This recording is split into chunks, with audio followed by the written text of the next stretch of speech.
Привет, c'est Johanna Swan. Bienvenue dans l'Instant PSG, l'émission qui tourne autour du Paris Saint-Germain.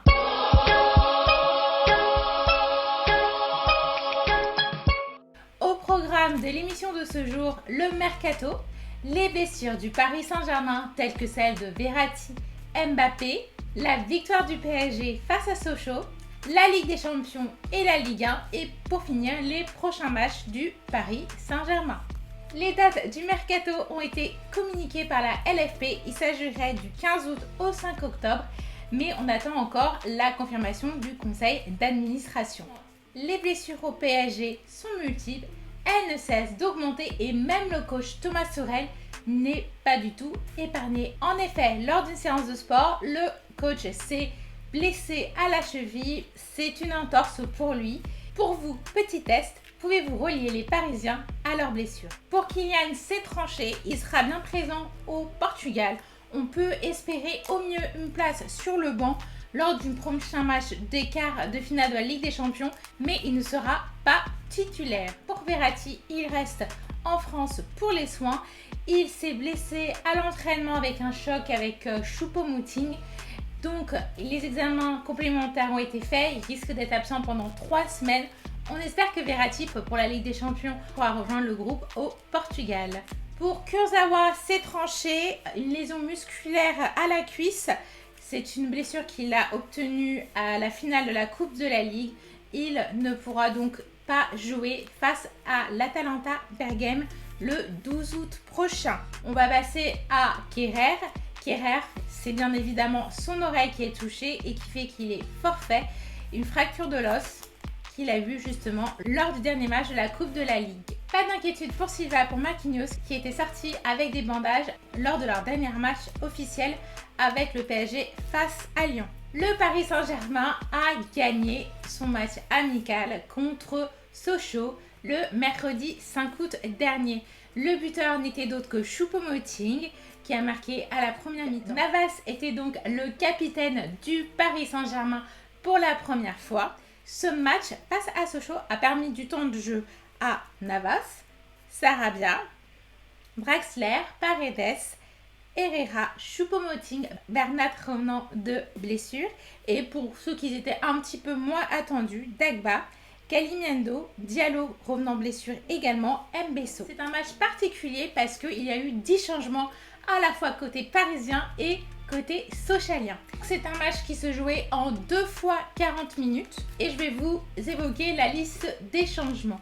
Rico a remplacé Navas, Gay a remplacé Herrera, Pembele a remplacé Dagba, Bakker a remplacé Bernat et c'était prévu qu'il ne joue qu'1 heure maximum.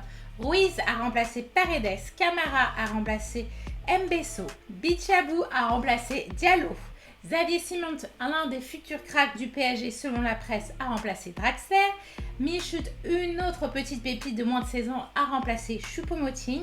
Et Naguera a remplacé Sarabia. Le seul joueur côté Paris Saint-Germain qui a fait l'intégralité du match n'était d'autre que Kalimundo. Et côté sochalien, c'était le gardien Prévost. Autre point sur le match PSG-Sochaux, c'est la conférence de presse de Thomas Tuchel que j'ai jugée complètement nul. Tu n'annonces pas la liste de tes joueurs blessés d'un ton défaitiste en disant on n'a pas ceci, on n'a pas ça, en train de pleurer.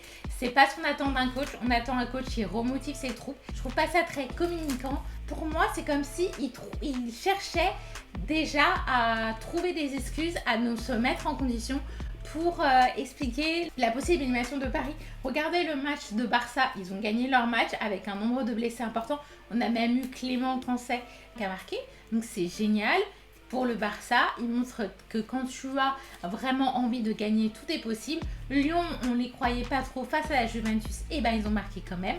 Donc tout est possible et foi en ton équipe, en tes joueurs, tu as un excellent tu as 23 joueurs de qualité, pas besoin de bricoler, tu as de quoi faire, tu as même des titis qui t'ont prouvé face à Sochaux qu'il y avait une relève qui pourrait être assurée. Place à la Ligue des Champions, première bonne nouvelle, l'annulation des cartons jaunes après les 8e de finale. Je trouvais que cette annonce était très bien, mais mal calibrée puisque les matchs retour n'ont pas été joués et ce qui crée un désavantage pour les équipes qui ont joué ce vendredi et samedi.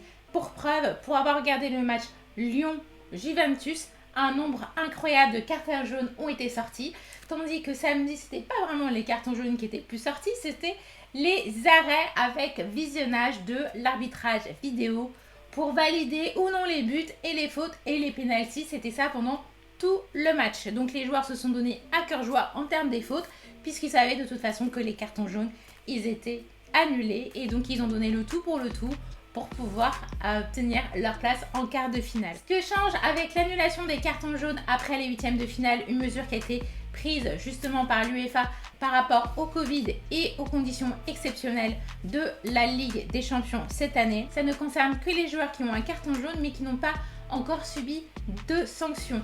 Prenons le cas du Paris Saint-Germain, ce qui nous intéresse le plus. Di Maria reste donc suspendu pour son prochain match face à l'Atalanta Game, mais les joueurs comme Neymar et Bernat pourront jouer beaucoup plus librement sans être menacés d'un autre carton jaune et donc d'une suspension. La petite intervention de la presse de Leonardo concerne tout simplement les différences entre la Ligue 1 et la Ligue des Champions et le fait que la Ligue française de football n'a pas pris en compte le calendrier de la Ligue des Champions pour la reprise de la Ligue 1. Il faut savoir que le PSG, le match est prévu le 23 août, le week-end, voire le jour, voire l'heure où se déroule la finale de la Ligue des Champions.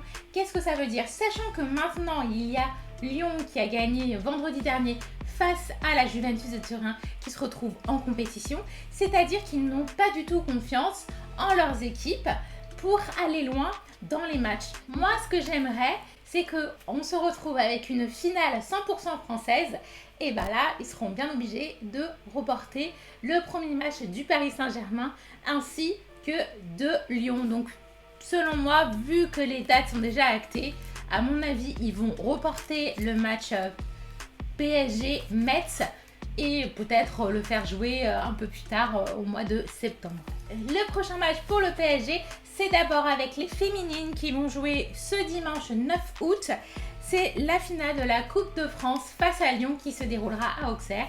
On croise les doigts pour les filles, on leur espère une très belle victoire. Ben voilà, on a encore une finale PSG-Lyon, on peut les cumuler, jamais 203 si on inclut la Ligue des Champions. Autre match que j'ai plus besoin de vous annoncer, c'est celui du Paris Saint-Germain face à l'Atalanta Bergame le 12 août prochain à huis clos au Portugal à 21h. C'est les quarts de finale de la Ligue des Champions. Pour ce match, il y aurait un certain nombre de supporters qui risquent de faire le déplacement. Si j'ai un peu plus de nouvelles à ce sujet, je vous en ferai part au prochain numéro ou sur l'un de mes posts Instagram. Le 23 août, j'en ai déjà parlé, c'est la reprise de la Ligue 1 pour le PSG face à FC Metz. Sans commentaire, hein. Évidemment, ce sera un match à huis clos au Parc des Princes. Je te remercie d'avoir regardé cette émission. Je te dis à très bientôt pour un prochain épisode. Cette fois-ci, on parlera des rumeurs du mercato. D'ailleurs, il y a nos rumeurs qui viennent juste de sortir.